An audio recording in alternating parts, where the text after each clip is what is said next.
Olá, eu sou André Mendes Moreira, advogado tributarista e professor de Direito Tributário. Estamos hoje na terceira aula de um total de 5 de nosso curso de Direito Tributário.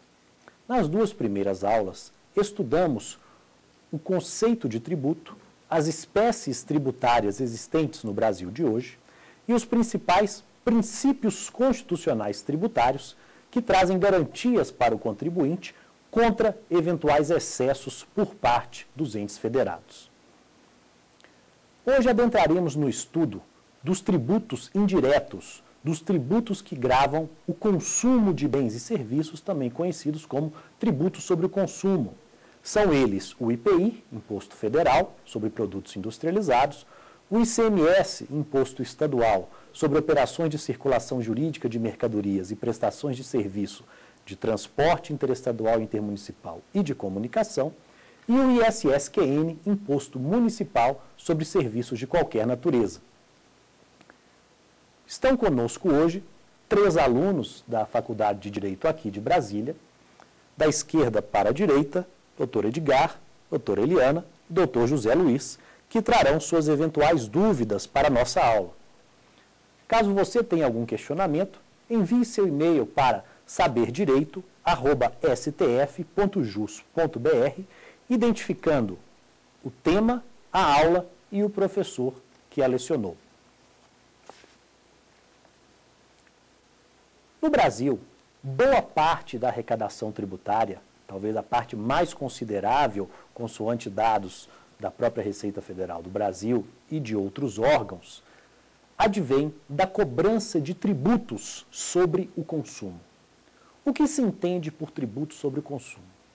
É toda aquela exação que não tributa a renda propriamente dita, como o imposto de renda, que não tributa o patrimônio das pessoas físicas ou jurídicas, como ocorre com o IPTU, com o IPVA, com o Imposto Territorial Rural. É aquela exação que tributa uma operação de circulação de riqueza, uma prestação de serviço, uma venda de mercadoria. Estas exações, às quais tem se somado também as contribuições intituladas PIS e COFINS, que tributam as receitas auferidas com esse tipo de operação, de venda de mercadoria e prestação de serviço, tem representado cada vez mais uma importante parcela da arrecadação tributária no Brasil. Esse fato tem gerado várias críticas, mormente, quando adentramos na seara do direito comparado. De fato, existem países com carga tributária em muito superior à brasileira, como ocorre com a França e a Alemanha. Ocorre que, nesses países, a carga tributária mais elevada é cobrada principalmente sobre o patrimônio e a renda dos contribuintes, não possuindo a tributação sobre o consumo, que naquelas localidades se dá por meio do intitulado Imposto sobre Valor Agregado, ou IVA, um papel tão relevante como o que se tem no Brasil. Não se trata de um papel irrelevante, mas aqui a importância desse tipo de tributação é bastante exacerbada. E a crítica que se faz é exatamente porque, quando se tributa o consumo de mercadorias ou a contratação de um serviço, não se consegue atingir, com a mesma precisão da tributação da renda, por exemplo, a capacidade contributiva de quem paga. Aquele que adentra em uma loja no shopping center e adquire um aparelho de telefonia celular, pode ser rico, pode ser pobre, arcará com o mesmo peso de ICMS nesta venda, independentemente do seu patrimônio e das suas posses. Por outro lado, aquele que se sujeita ao imposto de renda com alíquotas graduadas conforme o valor da sua renda anual, faixa de isenção, 7,5%, 15%, chegando até a 27,5% da renda oferida, é tributado com maior precisão. O Estado consegue atacar a sua capacidade de pagar, consegue alcançar a capacidade contributiva deste cidadão de forma mais efetiva do que quando se tributa o consumo de bens e serviços. Não obstante, o fato é que a chamada tributação indireta, aquela incidente sobre o consumo de bens e serviços, é hoje uma das principais fontes de arrecadação tributária no Brasil para de entes federados, tanto para a União, como para os estados, como para os municípios. E afinal, o que é tributação indireta?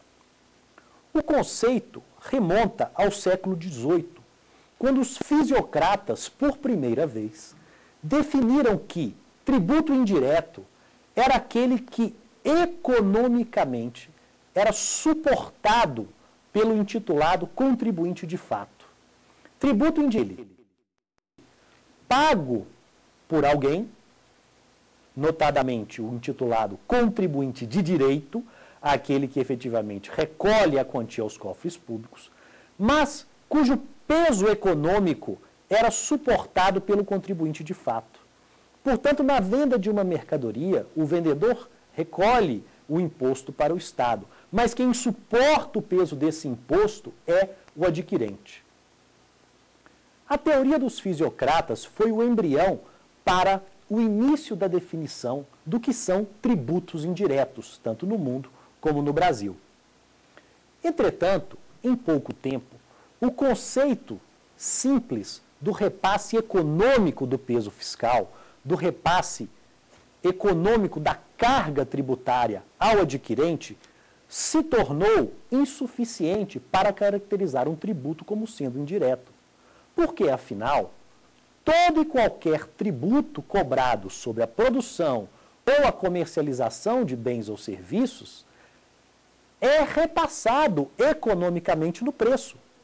De fato, o preço das mercadorias, o preço dos serviços contém todos os tributos devidos pelo empresário, não apenas aqueles ditos sobre o consumo, até mesmo o custo do IPTU incidente sobre a sede da empresa é repassado economicamente no preço.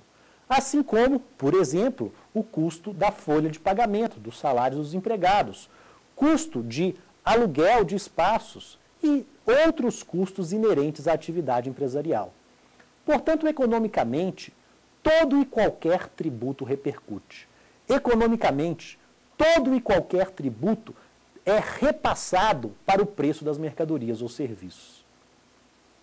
A grande questão está na definição do que é o repasse jurídico do tributo, temática que foi instaurada no Brasil pelo advento do artigo 166 do Código Tributário Nacional.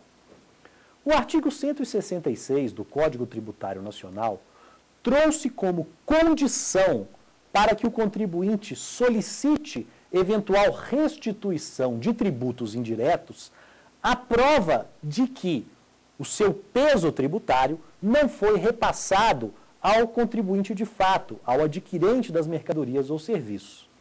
Vejamos a redação deste importante dispositivo. A restituição de tributos que comportem, por sua natureza, transferência do respectivo encargo financeiro, somente será feita a quem prove haver assumido o referido encargo ou, no caso de tê-lo transferido a terceiro, estar por este expressamente autorizado a recebê-la.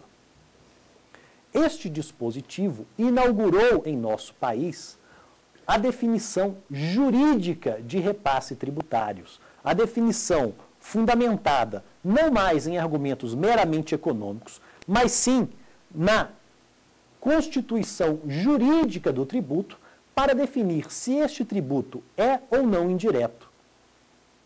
Sendo um tributo indireto, será aplicável para a sua restituição o comando do artigo 166 do Código Tributário Nacional.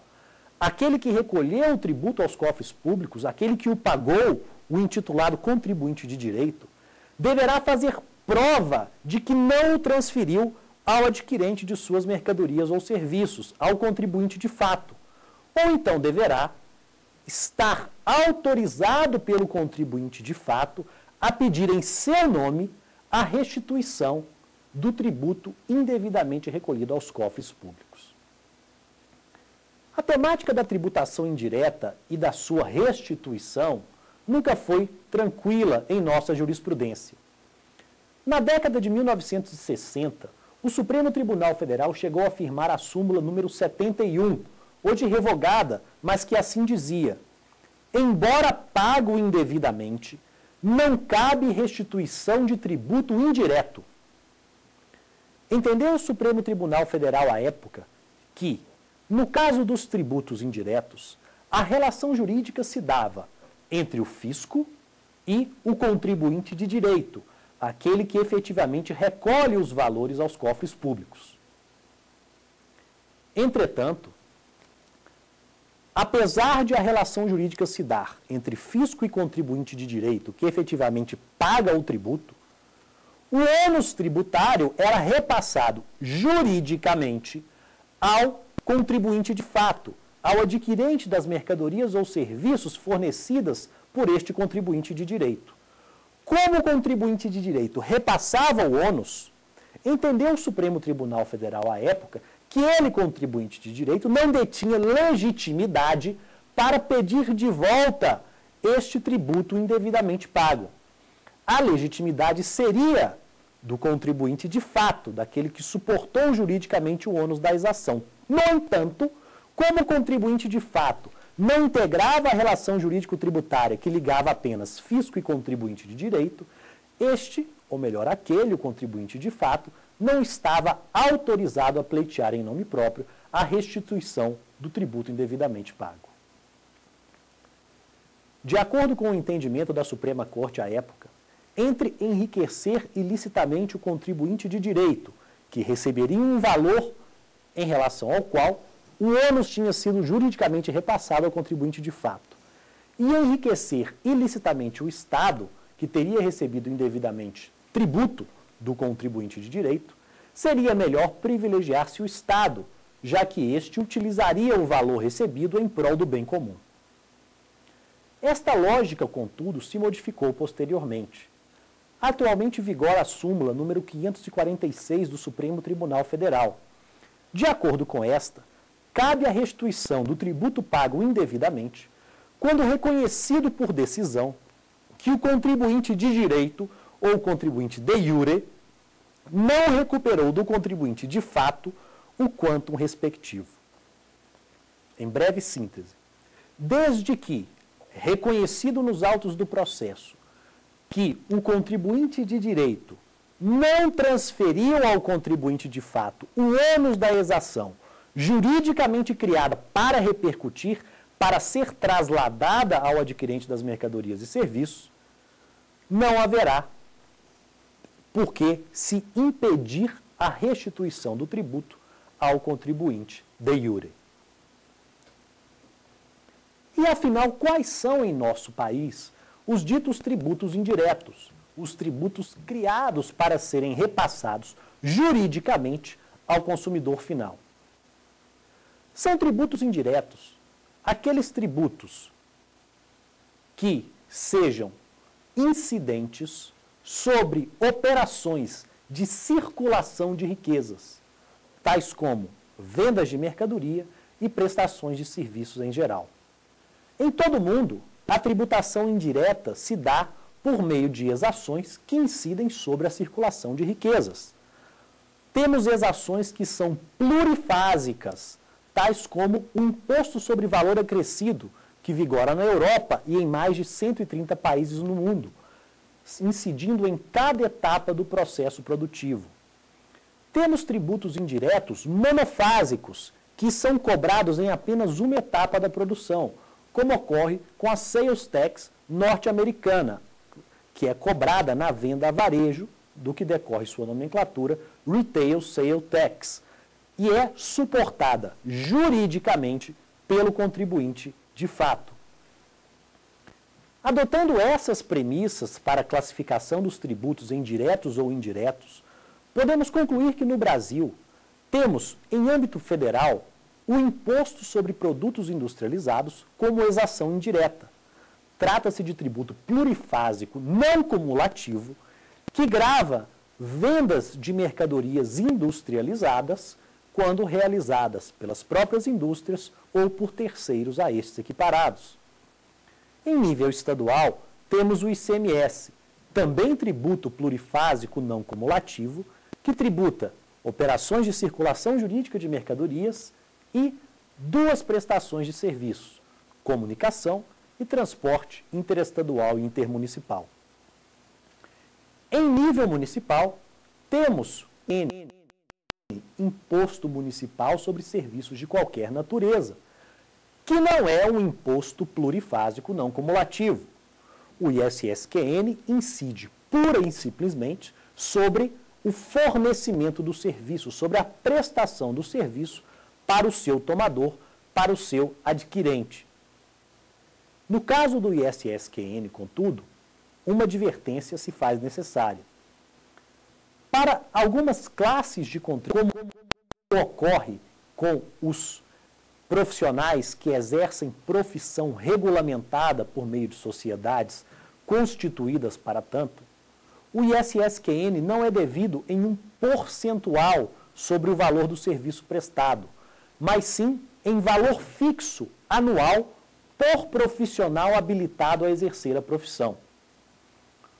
Portanto, em um escritório de advocacia, por exemplo, cada advogado paga ISSQN fixo per capita anualmente ou em período de tempo menor, a depender da lei municipal, não havendo que se falar em incidência percentual do ISSQN sobre o faturamento da sociedade.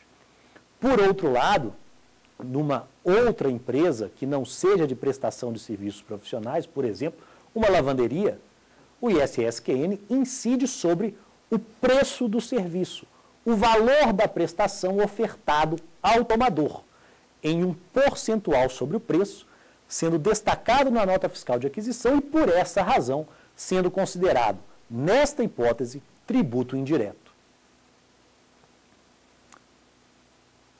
Houve uma intensa discussão nos anos de 2002 e 2003 acerca da aplicabilidade à contribuição para o PIS e a COFINS, contribuições que gravam receita bruta decorrente das diversas operações realizadas pelos contribuintes, inclusive vendas de mercadorias e prestações de serviço, do artigo 166. Ou seja, esse artigo 166 do Código Tributário Nacional, de acordo com o qual, nos tributos indiretos, para se autorizar a sua restituição, deve haver a prova de que o contribuinte de direito não repassou o ônus ao contribuinte de fato, seria aplicável ao PIS e a COFINS não cumulativos?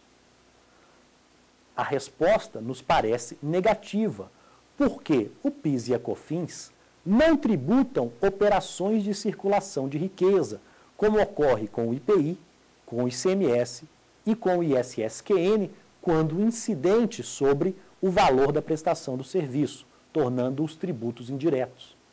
O PIS e a COFINS tributam um fato estanque, o auferimento de receita, que poderá advir da venda de mercadorias e da prestação de serviços, mas também poderá advir de outras realidades, tais como as receitas financeiras obtidas com investimentos no mercado de capitais. Por essa razão, são tributos indiretos hoje no Brasil apenas o IPI, o ICMS e o Imposto Municipal sobre Serviços de qualquer natureza, quando incidente em percentual sobre o preço do serviço. Não é tributo indireto o PIS e a COFINS não cumulativo, do que extraímos algumas conclusões importantes. A primeira delas, no Brasil, temos tributos não cumulativos, que são tributos indiretos, caso do IPI e do ICMS, e tributos cumulativos que não cumulativos, que não são tributos indiretos, caso da contribuição para o PIS e da COFINS. Como conciliar essas realidades? E, afinal, para que se presta, então, esta dita não cumulatividade tributária? Temos para nós que, no Brasil, desde que se instituiu, por meio da Emenda Constitucional 42 de 2003, a possibilidade de se aplicar a não cumulatividade para o PIS e a COFINS, existem duas espécies de exações não cumulativas. Uma primeira espécie, que nominaremos tributos não cumulativos em sentido estrito, que são aqueles tributos incidentes sobre operações de circulação de riqueza, vendas de mercadorias e prestações de serviços, plurifásicos, sobre os quais se aplica a não cumulatividade, que é o direito de abater em cada etapa o tributo cobrado na etapa anterior, fazendo com que paulatinamente o ônus tributário seja trasladado ao longo da cadeia produtiva, para ao fim e ao cabo ser suportado in totum pelo contribuinte de fato consumidor final. Lado outro, temos uma não cumulatividade em sentido amplo, que é o direito de se abater em cada etapa o tributo pago na etapa anterior, porém não aplicado a tributos que gravem operações de circulação de riqueza, mas sim e tão somente tributos que incidam sobre realidades distintas de uma operação de venda de bem ou de operação de prestação de serviço, como é o caso do PIS e da COFINS. Nestas exações, como elas não foram criadas para trasladar o ônus tributário desde o produtor até o consumidor final ao longo de toda a cadeia, a aplicação da não cumulatividade se torna apenas uma forma de cálculo do quantum devido, não ensejando os efeitos típicos da não cumulatividade, que são a neutralidade tributária, o que significa que todo o ônus será sempre trasladado ao longo da cadeia, não onerando os produtores e comerciantes, incidindo apenas sobre o consumidor final. E a outra consequência, que é a de tornar o tributo indireto, que é a de tornar um tributo suportado juridicamente pelo contribuinte de fato e não pelo contribuinte de direito. Por essas razões, entendemos que existem duas espécies de não cumulatividade em nosso país. A não cumulatividade em sentido estrito, que, aplicada a tributos que gravem circulação de riquezas, IPI e ICMS, torna o tributo não cumulativo em seu sentido estrito e, via de consequência, indireto, atraindo para ele o artigo 166 do Código Tributário Nacional. Lá do outro, temos a não cumulatividade em sentido amplo, que é mera forma de cálculo do quantum devido, que, aplicada a tributos que incidem sobre outras materialidades, tais como PIS e COFINS, que gravam receitas que podem advir de várias realidades, de vários fatos jurígenos, que não os transforma, portanto, em exações indiretas, não se lhes aplicando o artigo 166 do CTN. Além dos tributos não cumulativos em sentido estrito, são também indiretas aquelas exações que, mesmo monofasicamente aplicadas a determinadas operações, gravem venda de mercadorias ou prestações de serviços.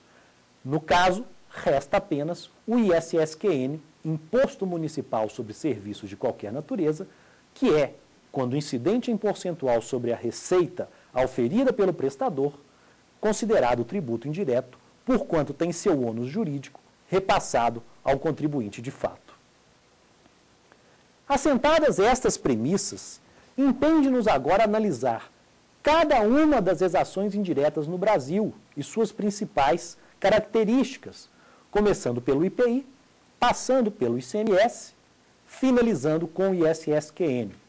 E, ao fim e ao cabo, analisando também o PIS e a COFINS, porquanto são tributos não cumulativos em sentido amplo e, consequentemente, fazendo algumas considerações sobre a não cumulatividade tributária e sua efetividade em nossa tributação. O IPI é o sucessor ou o novo nome de um antigo imposto que existe no Brasil desde o século XIX, intitulado Imposto sobre o Consumo. O Imposto sobre o Consumo, quando criado, possuía caráter eminentemente extrafiscal. Incidia basicamente sobre fumo e bebidas.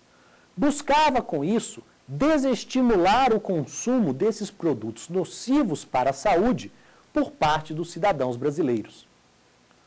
Com o tempo, novos produtos foram sendo agregados, acrescidos à lista das mercadorias tributáveis pelo imposto de consumo. Quando tivemos nossa grande reforma tributária em 1965, por meio da emenda constitucional número 18 à Constituição de 46, o imposto de consumo foi extinto e deu lugar ao atual IPI, Imposto sobre Produtos Industrializados. A principal característica do IPI, característica de certa forma inovadora no plano constitucional brasileiro, foi a sua não cumulatividade, trazida pela emenda 18 de 65. Enquanto os tributos cumulativos são cobrados em todas as etapas de circulação da mercadoria, desde a venda inicial pelo produtor até a última venda pelo varejista para o consumidor final, fazendo com que a carga tributária se torne mais elevada. Quanto mais operações existam entre a produção e a venda ao consumidor final, o tributo não cumulativo busca eliminar essa distorção.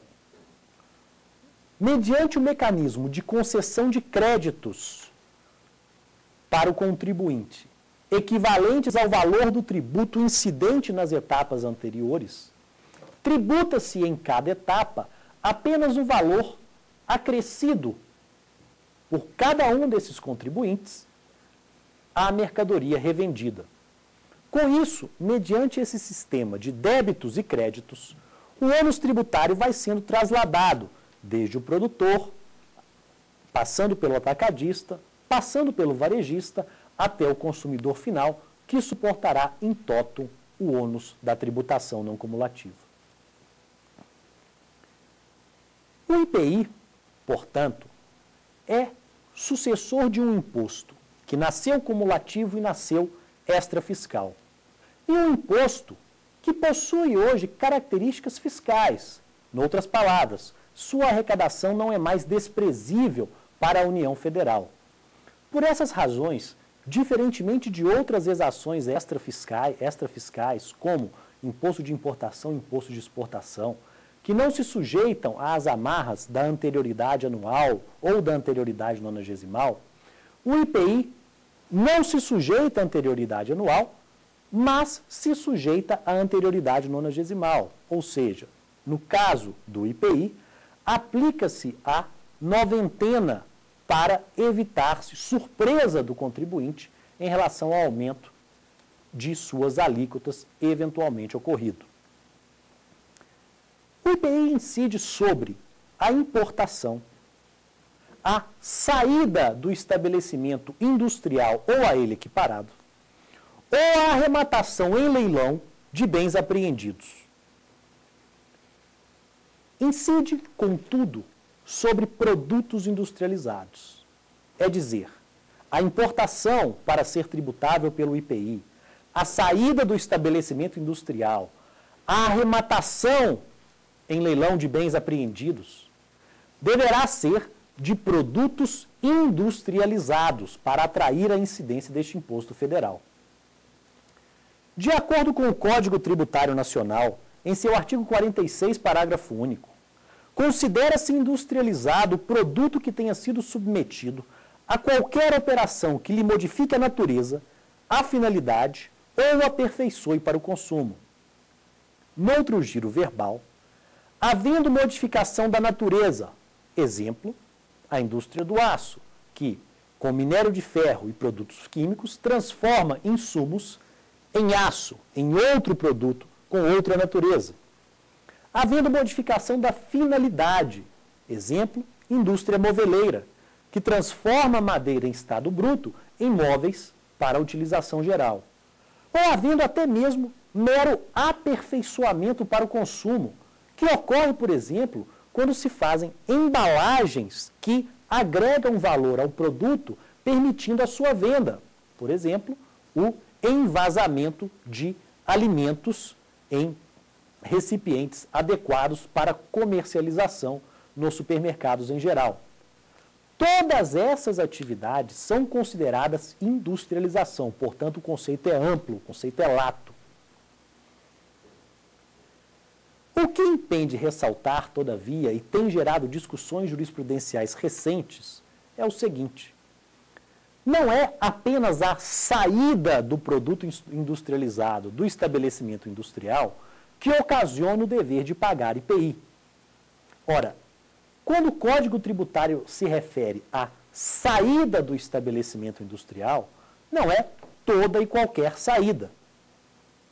É apenas a saída que exterioriza uma operação de circulação jurídica desse produto industrializado. É a saída amparada por um negócio jurídico de compra e venda, por exemplo. Recentemente, houve uma decisão do Superior Tribunal de Justiça, prolatada por maioria, por 3-2, na qual restou assentado que uma indústria de cigarros deveria pagar IPI sobre uma carga que foi roubada a caminho do cliente. E a discussão se centrou exatamente na hipótese de incidência do IPI definida no Código Tributário Nacional com base na Constituição. Como o Código Tributário diz que a saída do produto industrializado gera o dever de pagar IPI, entendeu o Fisco Federal que, mesmo não tendo sido os cigarros entregues ao destinatário, não tendo sido completada a operação de compra e venda daquela mercadoria por força do roubo da carga, que ocorre de forma usual na atividade de cigarros, mesmo assim, o IPI era devido, porque se o fato gerador é a saída e se já tinha havido saída do estabelecimento industrial, a empresa de cigarros deveria pagar o IPI. Por 3-2, o STJ sustentou a posição do Fisco Federal, determinando a incidência do IPI sobre a carga que foi roubada antes de chegar ao cliente final, impedindo o aperfeiçoamento da compra e venda. Um dos argumentos que se sagrou vencedor neste julgamento foi o de que não se tributar a carga roubada pelo IPI seria o mesmo que não tributar pelo imposto de renda o trabalhador que, tendo sacado o dinheiro do salário no banco, sai do banco e é assaltado. Parece-nos, contudo, que a questão merece mais aprofundamento, maiores discussões. Toda venda de mercadoria pode se dar com cláusula FOB ou com cláusula CIF. Sendo com cláusula FOB, Free On Board, a partir do momento em que a mercadoria sai do estabelecimento industrial, a venda já se completou e o risco é todo do adquirente. Sendo com cláusula CIF, o estabelecimento industrial adquire a responsabilidade de completar a entrega da mercadoria no estabelecimento do destinatário. Desta forma, e este ponto não foi analisado no acórdão, daí os comentários feitos a respeito do tema, caso a venda feita pela indústria de cigarros, cujo caminhão foi roubado em meio ao caminho do seu cliente, tivesse sido feita, realizada com cláusula CIF, é dizer, com obrigação do industrial de entregar os cigarros na casa do cliente, no estabelecimento destinatário do cliente, a venda não teria sido completada.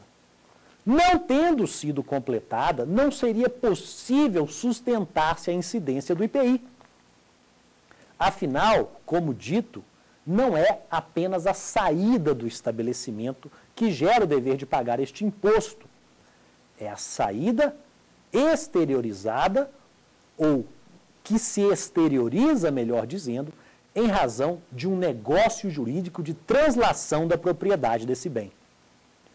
Lado outro, tendo sido a venda realizada com cláusula FOB, é dizer, a partir do momento em que o caminhão saiu do estabelecimento produtor, a mercadoria já era do cliente e corria por sua conta e risco os custos do transporte, justifica-se plenamente o raciocínio expendido no julgado referido.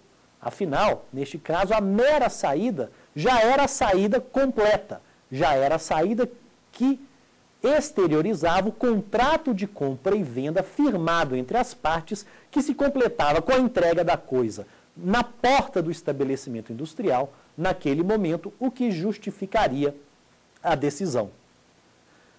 Desta forma, temos que merece maiores discussões e maiores aprofundamentos. Afinal, não é toda e qualquer saída que gera dever de pagar IPI. Outra característica deste importante imposto é a intitulada seletividade. A seletividade é obrigatória no IPI. O que é seletividade? Seletividade é uma forma de se atingir a capacidade contributiva nos tributos que gravam operações com circulação de bens e prestação de serviços. Seletividade significa atribuir uma alíquota maior a produtos supérfluos e uma alíquota menor a bens e produtos essenciais. Trata-se de uma forma de se atender ao postulado da isonomia em matéria tributária, do qual o princípio da capacidade contributiva é corolário. Obviamente, não é uma forma perfeita. A seletividade, apesar de mandatória, de obrigatória no IPI, não consegue com perfeição atingir a capacidade contributiva do pagante. O adquirente de um automóvel com motor potente e que, por isso, paga maior alíquota do IPI existente na legislação, pode ser tanto uma pessoa com muitas posses, como uma pessoa que economizou durante anos a fio para realizar aquele sonho. E ambos serão gravados pela mesma alíquota do IPI. Esta crítica, contudo, é íncita a todo e qualquer tributo sobre o consumo. A seletividade visa apenas a mitigar esta ausência de observância da capacidade contributiva que é natural nas exações sobre o consumo. Por fim, vale ressaltar que, assim como todo e qualquer tributo que incida sobre operações de venda de mercadorias, o Constituinte brasileiro houve por bem imunizar do IPI as exportações de mercadorias industrializadas para o exterior. Essas exportações, obviamente, têm o fito de aumentar a presença brasileira no exterior e a desoneração do IPI possibilita maior competitividade dos produtos brasileiros no mercado estrangeiro. Vale aqui fazer um adendo. O IPI é apenas uma das faces do Imposto sobre Valor Agregado brasileiro. Já foi dito que mais de 130 países em todo o mundo adotam um tributo plurifásico não cumulativo que se chama Imposto sobre Valor Agregado, para tributar a venda de mercadorias e a prestação de quaisquer serviços. O IVA é, efetivamente, um fenômeno mundial em matéria tributária, dadas as suas qualidades, que mais adiante serão delineadas. Neste momento, o que é importante repisar é o fato de que no Brasil, o IPI é uma das três faces do grande Imposto sobre Valor Agregado brasileiro. O IPI é cobrado pela União sobre as vendas realizadas por industriais ou a estes equiparados por lei de produtos industrializados, andando par e passo com o ICMS, que grava também operações de circulação jurídica de mercadorias. Portanto, há operações que sofrerão a incidência do IPI em nível federal e do ICMS em nível estadual. O ICMS, para além das mercadorias, grava também dois serviços: comunicação e transporte não estritamente municipal. Finalizando o IVA brasileiro, o ISSQN tributa todo e qualquer serviço que não seja alcançado pelo ICMS e que, ao mesmo tempo, esteja previsto em uma lista editada pelo Congresso Nacional mediante lei complementar, atualmente a Lei Complementar número 116 do ano de 2003. Vejam, senhores, portanto, que, enquanto em outros países do mundo a tributação das operações de circulação de riqueza operações de circulação de bens e serviços, se dá por um único tributo, aqui temos 3 entes federados distintos, 3 ordens jurídicas parciais distintas, dividindo esta exação que em outros países é única. O que gera, em muitos casos, superposição contributiva. O que gera, em muitos casos, conflitos de competência. Vamos exemplificar. Um terno pode ser adquirido no shopping center. Sendo adquirido no shopping center e tendo sido antes produzido por uma indústria, a indústria terá pago IPI e ICMS na venda para a loja do shopping, e a loja do shopping, não sendo indústria, não pagará IPI, mas pagará ICMS. Este mesmo terno poderia ser contratado junto a um alfaiate, que o faria, não pagaria IPI, não pagaria ICMS, mas pagaria imposto municipal sobre serviços de qualquer natureza, haja vista que o serviço de alfaiataria é tributável pelo ISSQN. Este é apenas um simples dos vários e tão mais complexos problemas de superposição contributiva que a existência de um IVA repartido em 3 ordens jurídicas parciais traz para nosso sistema jurídico tributário. De toda sorte, é importante notar que, no caso do IPI, trata-se de imposto que nasceu extrafiscal, mas que hoje possui caráter fiscal relevante, não a ponto de se sujeitar à anterioridade anual, mas a ponto de se sujeitar à anterioridade nonagesimal, como garantia do contribuinte contra a tributação, e também a sua característica, a nosso sentir, mais importante, que será tratada mais adiante, que é a não cumulatividade, que o assemelha, portanto, ao ICMS, que será nosso próximo tributo. O ICMS, ele também foi criado pela Emenda Constitucional número 18 de 1965. O ICMS, ele sucedeu um antigo imposto intitulado Imposto sobre Vendas e Consignações, IVC. O IVC era um imposto plurifásico, cumulativo, que incidia em cascata sobre todas as operações com venda de mercadorias no Brasil. O fato de o IVC incidir em cascata fazia com que ele se tornasse um tributo avelhantado, um tributo dificultador do desenvolvimento econômico da nação. Exações cumulativas em todo o mundo, desde sempre, laboraram contra o desenvolvimento econômico. Afinal, se num tributo cumulativo, quanto maior o número de etapas entre a produção e a venda ao consumidor final, maior será a carga tributária, tem-se o estímulo à verticalização da produção, tem-se o estímulo à formação de grandes conglomerados empresariais que irão concentrar desde a produção até a venda ao consumidor final, evitando as incidências múltiplas do imposto cumulativo plurifásico, em detrimento do livre desenvolvimento dos negócios, dos pequenos e médios empresários, que muitas vezes se colocam como importantes intermediários no processo de livre circulação de mercadorias e serviços. O IVC, portanto, era um imposto cumulativo, plurifásico e que laborava contra o desenvolvimento da economia brasileira, razão pela qual foi substituído, ainda em 1965, por meio da Emenda Constitucional 18, pelo então chamado ICM, Imposto sobre Operações de Circulação Jurídica de Mercadoria. O ICM, criado pela Emenda 18 de 65, regulamentado posteriormente pelo Código Tributário Nacional em 1966 e, na sequência, por leis específicas, é um tributo que gravava, até a Constituição de 88, apenas operações de circulação jurídica de mercadorias.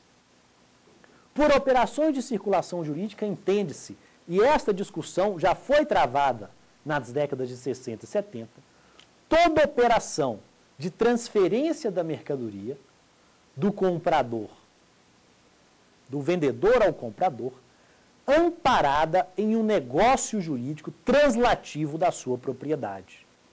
É dizer, operação de circulação jurídica exige negócio jurídico que ampare a efetiva transferência da mercadoria. Não é a operação de circulação jurídica de mercadoria o furto de um produto no supermercado por um meliante. Este furto não enseja a circulação jurídica da mercadoria, pois não é amparado em um contrato de compra e venda, como devem ser todas as operações tributárias. Com o advento da Constituição de 1988, este imposto, que era o ICM, ganhou força. Os estados se mobilizaram e, na Assembleia Nacional Constituinte de 1987, conseguiram acrescer ao ICM a tributação de 3 importantes insumos que antes eram sujeitos a impostos federais, que eram os minerais, a energia elétrica e petróleo e seus derivados.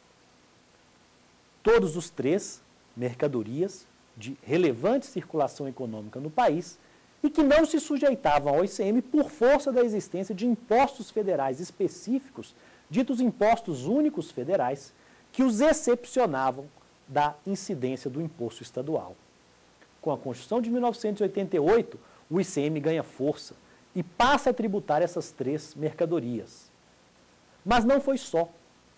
Acresceu-se ao ICM o S em seu final, tornando-o o hoje conhecido ICMS. O S é representativo da tributação pelos estados, a partir de 1988, de 2 serviços.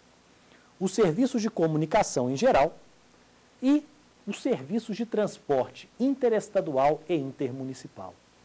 O serviço de transporte estritamente municipal, é dizer, aquele que se inicia e finda dentro dos limites de um único município, continuou sendo tributado pelo ISSQN como era antes da Constituição de 88.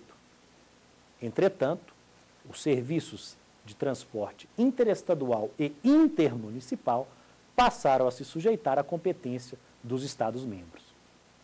Portanto, com a Constituição de 1988, o ICM, antes o imposto relevante, mas nem tanto, ganha força, passando a incidir sobre 3 relevantes insumos e sobre 2 serviços que hoje possuem grande importância dentro da arrecadação do ICMS.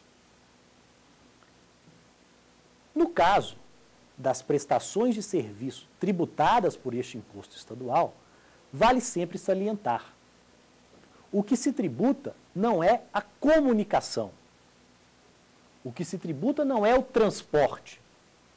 O ato de falar não é tributável. O ato de transportar não é tributável. O que se tributa é a prestação desse serviço. A contratação de um terceiro para, mediante remuneração, exercer em prol do contratante uma atividade cujo resultado possui conteúdo imaterial. Resultado este que será a própria comunicação, que será o próprio transporte interestadual intermunicipal. Portanto, tributáveis pelo ICMS são as operações de circulação jurídica de mercadorias, que já vimos, devem estar amparadas por um negócio jurídico legítimo, e a prestação de serviços de comunicação e transporte interestadual intermunicipal. Por prestação de serviços, entendendo-se sempre aquele negócio jurídico que envolve a contratação de um terceiro, que irá, mediante o pagamento recebido, ultimar a prestação objetivada pelo contratante, que pode ser a comunicação ou o transporte interestadual e intermunicipal. Vale ressaltar, por fim, mas não menos importante, que tal e qual no Imposto Federal sobre Produtos Industrializados, A seletividade também é nota característica do ICMS. Só que, diferentemente do IPI, a seletividade no ICMS é facultativa, não é mandatória, não é obrigatória, como ocorre no caso do IPI. Entretanto, uma vez eleito o caminho da seletividade pelo legislador, dele o legislador não poderá se afastar. Noutras palavras, a partir do momento em que se decide graduar a alíquota do ICMS com vistas a tributar mais os serviços supérfluos e menos os serviços essenciais, este caminho deverá ser observado para todas as mercadorias alcançadas pelo imposto. Esta é uma temática que gera elevadas controvérsias atualmente. No estado do Rio de Janeiro, o seu Tribunal de Justiça já prolatou decisão declarando inconstitucional a alíquota do ICMS incidente sobre a energia elétrica vendida naquele estado. Por quê? Porque é uma alíquota elevada, muitas vezes mais elevada do que a venda de produtos de luxo naquele mesmo estado. Portanto, a lógica da seletividade no ICMS exige duas considerações. Primeiro, ela não é obrigatória como no IPI, é facultativa. E segundo, mas não menos importante, uma vez escolhido o caminho da seletividade, dele não poderá se afastar o legislador, devendo graduar as alíquotas das mercadorias e serviços tributados conforme este importante princípio que busca atender a capacidade contributiva. Até o momento, os senhores têm alguma dúvida? Tem uma pergunta para fazer. Perfeito. Foi dito que o ICMS e o IPI se sujeitaram ao artigo 166 do Código Tributário Nacional, assim como o ISSQN, quando considerado tributo indireto. Quais são as suas consequências dessa sujeição? Ótima pergunta. As consequências da sujeição de qualquer tributo ao artigo 166 do Código Tributário Nacional estão relacionadas com o direito do contribuinte de direito a obter eventual restituição do tributo indevidamente pago.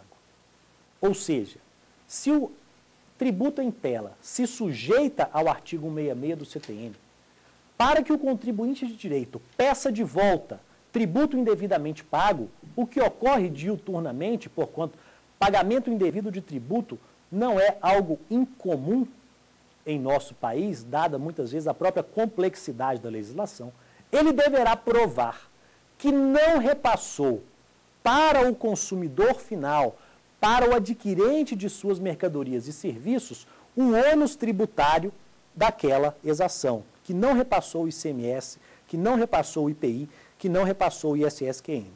Como ele poderá provar? Por exemplo, certa feita, houve uma elevação da alíquota do ICMS, feita de forma inconstitucional no estado de São Paulo. Aqueles contribuintes que passaram a destacar a nova alíquota elevada, passaram a atestar que estavam repassando o imposto ao consumidor final. Mas aqueles que mantiveram a alíquota antiga na nota fiscal, se recusando a aplicar a nova alíquota, tinham na nota fiscal com a alíquota antiga mais baixa a prova do não repasse do ônus jurídico do tributo ao seu consumidor. Finalizando, e apenas para sumariar, no caso de tributos indiretos, aplica-se à sua restituição o artigo 166 do Código Tributário Nacional, mas PIS e COFINS não cumulativos não se caracterizam como tributos indiretos de acordo com o ordenamento jurídico tributário hoje vigente. São tributos indiretos o IPI, cujas principais notas acabamos de ver, e o ICMS, cuja nota mais relevante, que será a não cumulatividade, será estudada em breve na próxima aula. Agradecendo-lhes pela atenção, lembro-lhes mais uma vez do e-mail para eventuais dúvidas, saberdireito@stf.jus.br. Para rever as aulas, basta acessar www.youtube.com/saberdireitoaula. Até a próxima aula.